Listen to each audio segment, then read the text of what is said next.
दिल्ली के press club में देश विरोधी नारेबाजी के मामले में पुलिस ने डीयू के पूर्व प्रोफेसर एसएआर गिलानी को गिरफ्तार कर लिया है। इस मामले में पूछताछ के लिए प्रोफेसर गिलानी को पार्लियामेंट स्ट्रीट थाने बुलाया गया था और वहीं पूछताछ के बाद उन्हें गिरफ्तार कर लिया गया। गिलानी को देशद्रोह के मामले में गिरफ्तार किया गया है। उनकी गिरफ्तारी के बाद उन्हें मेडिकल के लिए आरएम अस्पताल ले जाया गया और इसमें पुलिस ने खुद संज्ञान लेकर मामला दर्ज किया था।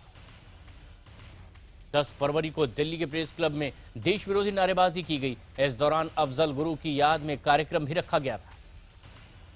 पुलिस ने प्रोफेसर एसएआर के खिलाफ में धारा 124 से 120 बी और धारा 149 के तहत मामला दर्ज किया। 124 ए देशद्रोह की धारा है। प्रेस क्लब की यह घटना 9 फरवरी को जेएनयू के देश विरोधी नारेबाजी के अगले दिन हुई थी। पुलिस ने मीडिया में दिखाए जा रहे वीडियो क्लिप्स को भी देखकर कार्रवाई की है। गिरफ्तारी से पहले पुलिस ने गिलानी से करीब 2 घंटे तक की पूछताछ की है। गिलानी संसद हमले केस में भी पकड़ा गया था, लेकिन सबूतों के अभाव में उसे छोड़ दिया गया था। जेएनयू में देश विरोधी नारों के आरोपी छात्र संघ अध्यक्ष कन्हैया कुमार की पटियाला हाउस कोर्ट में पेशी के दौरान जमकर हंगामा हुआ। इस दौरान वकीलों ने IBN 7 संवाददाता अमित पांडे से मारपीट की। वकीलों ने CNN IBN की संवाददाता मीनाक्षी उप्रेती से भी बदसलूकी की। वकीलों की कन्हैया समर्थक जेएनयू के छात्रों से भी झड़प हुई है। वकीलों की इस मारपीट में IBN 7 के रिपोर्टर अमित पांडे समेत 9 पत्रकारों को चोटें आई हैं। इस मामले में पत्रकारों ने तिलक मार्ग थाने में शिकायत दर्ज करवाई। अमित पांडे और मीनाक्षी उप्रेती के साथ में मारपीट की कड़ी आलोचना की जा रही है। ब्रॉडकास्ट एडिटर्स एसोसिएशन के महासचिव NK सिंह ने इसे लोकतंत्र पर खतरा बताया है। वरिष्ठ पत्रकार आलोक मेहता ने कहा है कि पत्रकारों को पूरी सुरक्षा मिलनी चाहिए। वरिष्ठ पत्रकार कमर वाहिद नकवी ने कहा है कि जो पत्रकार अपना फर्ज निभा रहे हैं उन्हें निशाना बनाना बहुत शर्मनाक है। NIA के एडिटर स्मिता प्रकाश ने कहा है कि वकीलों को खुद ही इस पर फैसला लेना चाहिए कि आखिर इसके लिए जिम्मेदार कौन कौन है। देशद्रोह के मामले में NIA की जांच की मांग को लेकर के अब दिल्ली हाईकोर्ट ने एक याचिका दाखिल की गई है। दिल्ली हाईकोर्ट आज इस पर सुनवाई करेगा। जेएनयू छात्र संघ के अध्यक्ष कन्हैया के रिमांड को 2 दिन के लिए और बढ़ा दिया गया है। पुलिस ने जेएनयू में देश विरोधी नारेबाजी के आरोप में कन्हैया को गिरफ्तार किया था। पटियाला हाउस कोर्ट में हिंसा पर उतारू वकीलों में तनाव को देखते हुए पुलिस ने कन्हैया कुमार को कोर्ट में पेश करने की बजाय थाने में ही पेश किया और मजिस्ट्रेट को थाने बुला लिया गया। कोर्ट में कन्हैया कुमार की पेशी के दौरान पटियाला हाउस कोर्ट के बाहर बीजेपी विधायक ओपी शर्मा को भी एक शख्स के साथ मारपीट करते देखा गया। ओपी शर्मा की यह हरकत कैमरे में कैद हो गई। आतंकी संगठन जमातुल दावा के मुखिया हाफिज सईद ने अपने उस ट्वीट को फर्जी बताया है जिसमें उसे जेएनयू के उन छात्रों का समर्थन करते हुए बताया गया था जो भारत विरोधी नारे लगा रहे थे। भारत के गृहमंत्री राजनाथ सिंह ने इसी ट्वीट का उल्लेख करते हुए कहा था कि जेएनयू में देश विरोधी नारे लगाने वालों का हाफिज सईद ने समर्थन किया है। जेएनयू में देश विरोधी नारेबाजी को लेकर के हो रही सियासी घमासान में कांग्रेस प्रवक्ता रणदीप सुरजेवाला ने आतंकी अफजल को सम्मानजनक शब्द का इस्तेमाल करते हुए गुरु कहा। बीजेपी अध्यक्ष अमित शाह के ब्लॉग का जवाब देने के लिए कांग्रेस प्रवक्ता सुरजेवाला ने प्रेस कॉन्फ्रेंस बुलाई थी जिसमें उन्होंने आतंकी अफजल को गुरुजी कहकर संबोधित किया। हालांकि मामला बढ़ने के बाद रणदीप सुरजेवाला ने इसे स्लिप ऑफ टंग बताते हुए माफी भी मांग ली। बीजेपी ने कांग्रेस पर निशाना साधते हुए आतंकियों का सम्मान करने का कांग्रेस की परंपरा बताया। अमित शाह ने जेएनयू मामले में कांग्रेस उपाध्यक्ष राहुल गांधी से माफी की मांग की है। उन्होंने पूछा है कि देश विरोधी नारेबाजी करने वालों का समर्थन करते वक्त क्या राहुल को संसद हमले में शहीद हुए जवानों की याद आती है। एबीवीपी की ओर से एक नया वीडियो जारी किया गया। एबीवीपी का दावा है कि यह वीडियो जेएनयू कैंपस में हुई 9 फरवरी की घटना से जुड़ा हुआ है। इस वीडियो में दिख रहे छात्र वामपंथी छात्र संगठनों से भारत विरोधी नारे लगा रहे हैं। हालांकि IBN 7 इसकी वीडियो की पुष्टि नहीं करता। इससे पहले सोशल मीडिया पर एक और वीडियो वायरल हुआ था। इस वीडियो में एबीवीपी से जुड़े कुछ छात्रों को पाकिस्तान के समर्थन में नारेबाजी करते दिखाया गया। विवादों के बीच जेएनयू के वाइस चांसलर जगदेश कुमार ने प्रेस कॉन्फ्रेंस की। उन्होंने बताया कि इस पूरे मामले की जांच के लिए हाई लेवल कमेटी का गठन किया गया है। 25 फरवरी तक विश्वविद्यालय की कमेटी अपनी रिपोर्ट सौंपेगी। जगदेश कुमार ने कहा है कि उन्होंने पुलिस को कैंपस में आने के लिए नहीं कहा, बल्कि साक्ष्यों के आधार पर खुद पुलिस जांच के लिए कैंपस में दाखिल हुई। जेएनयू और प्रेस क्लब में हुई भारत विरोधी गतिविधियों के खिलाफ बजरंग दल आज देश भर में प्रदर्शन करके ज्ञापन का ऐलान कर रहा है। सियाचिन में बर्फबारी के बाद चट्टान में दब करके शहीद हुए नौजवानों के शव उनके गृहनगर पहुंचने शुरू हो गए हैं। सूबेदार नागेश का पार्थिव शरीर बेंगलुरु पहुंचा। शहीद महेश का शव उनके गृहनगर मैसूर पहुंचा। सतारा के रहने वाले जवान सुनील सूर्यवंशी का पार्थिव शरीर भी पुणे पहुंच गया है, जहां उन्हें सड़क मार्ग के जरिए सतारा ले जाया जाएगा और आज उनका अंतिम संस्कार किया जाएगा। शहीद मुश्ताक अहमद के शव को हैदराबाद लाया गया और शहीद लांस नायक बी स्वदेश के शव को त्रिवेंद्रम पहुंचाया गया। बिहार के मुख्यमंत्री नीतीश कुमार ने कहा है कि रेलवे के निजीकरण की ओर ले जाना केंद्र सरकार के लिए सुसाइड साबित होगा। रेल मंत्री ने निजीकरण करने के संकेत दिए थे। आज 8 राज्यों की 12 विधानसभा सीटों पर उपचुनाव के नतीजे सामने आ जाएंगे। उत्तर प्रदेश, मध्य प्रदेश, कर्नाटक, बिहार, तेलंगाना, महाराष्ट्र और पंजाब के साथ साथ त्रिपुरा की 12 विधानसभा सीटों पर शनिवार को मतदान हुआ था।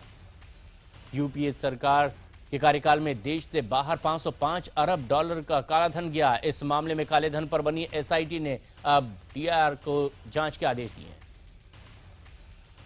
बजट सत्र के मद्देनजर प्रधानमंत्री नरेंद्र मोदी आज सर्वदलीय बैठक बुला रहे हैं। बजट सत्र में संसद ठीक ढंग से चले, इसके लिए पीएम सभी पार्टियों के नेताओं से चर्चा करेंगे। मुंबई में मेक इन इंडिया सप्ताह में शिवसेना प्रमुख उद्धव ठाकरे और मुख्यमंत्री देवेंद्र फडणवीस करीब आए। दोनों ने साथ सेल्फी भी खींची। मुंबई में मेक इन इंडिया के प्रोग्राम के दौरान लगी आग पर सूत्रों का कहना है कि इवेंट मैनेजमेंट कंपनी ने नियमों की अनदेखी की, जिसके कारण इतना बड़ा हादसा हुआ। कार्यक्रम की जिम्मेदारी इवेंट मैनेजमेंट कंपनी विस्क्राफ्ट को दी गई थी। सूत्रों के मुताबिक बीएमसी फायर ऑडिट के विस्क्राफ्ट को स्टेज के पास कोई भी पटाखे या ज्वलनशील पदार्थ रखने की इजाजत नहीं दी गई थी, लेकिन इसका पालन नहीं किया गया। हालांकि विस्क्राफ्ट का दावा है कि उसने कोई गलती नहीं की और जो प्लान उसने बीएमसी को दिया था उसी के तहत पूरा कार्यक्रम करवाया गया।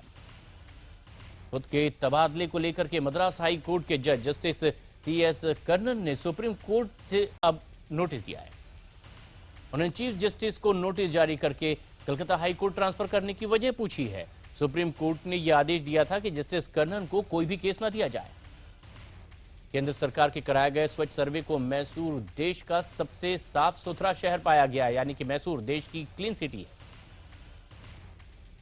देश के 73 शहरों में कराए गए सर्वे के दूसरे नंबर पर चंडीगढ़ रहा, जबकि मुंबई का स्थान 10वां रहा। उधर पीएम का शहर बनारस गंदे शहरों में शुमार है। दिल्ली के वसंत कुंज इलाके में गड्ढे में डूबने की वजह से 6 साल के एक बच्चे की मौत हो गई। पुलिस ने निगम कर्मचारियों के खिलाफ गैर इरादतन हत्या का मामला दर्ज करवाया। बिहार के बिहार शरीफ में सरस्वती की प्रतिमा का विसर्जन करने के दौरान नशे में धुत 2 पुलिस कर्मियों ने भी जमकर थिरकते नजर आए। उसके बाद कवर कर रहे पत्रकारों से भी पुलिस कर्मियों ने बदसलूकी की। रूस में मेडिकल यूनिवर्सिटी में लगी आग की चपेट में आकर 2 भारतीय छात्राओं की मौत हो गई है। विदेश मंत्री सुषमा स्वराज ने ट्वीट कर इस पर जानकारी दी और बताया कि छात्राओं के शव को मुंबई लाया जाएगा।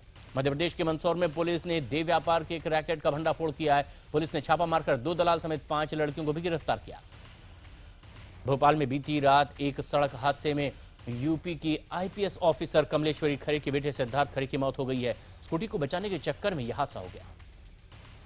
मुजफ्फरपुर में सरस्वती मूर्ति विसर्जन के दौरान 4 लड़के नदी में डूब गए, जिनमें से 2 की मौत हो गई, जबकि 2 लड़कों को सुरक्षित बचा लिया गया। लखनऊ के पास घाघरा नदी में डूबने से 3 लड़कों की मौत हो गई है। बताया जा रहा है कि ये तीनों लड़के नदी में नहाने के लिए गए थे। गोरखपुर में 2 लोगों को ठगी करने के आरोप में गिरफ्तार कर लिया गया। ये दोनों ही पुलिस वाले बनकर लोगों से जबरन वसूली करते थे। सहारनपुर में एक शख्स को जिंदा जला दिया गया है। मिट्टी के तेल को लेकर के हुए विवाद में डिपो डीलर ने पहले तो किसान को पीटा और फिर जिंदा जला दिया। हरदोई में दबंगों के एक परिवार पर हमला बोला, फिर उस पर घर की महिलाओं के साथ छेड़खानी भी की। बताया जा रहा है कि पानी को लेकर विवाद चल रहा था।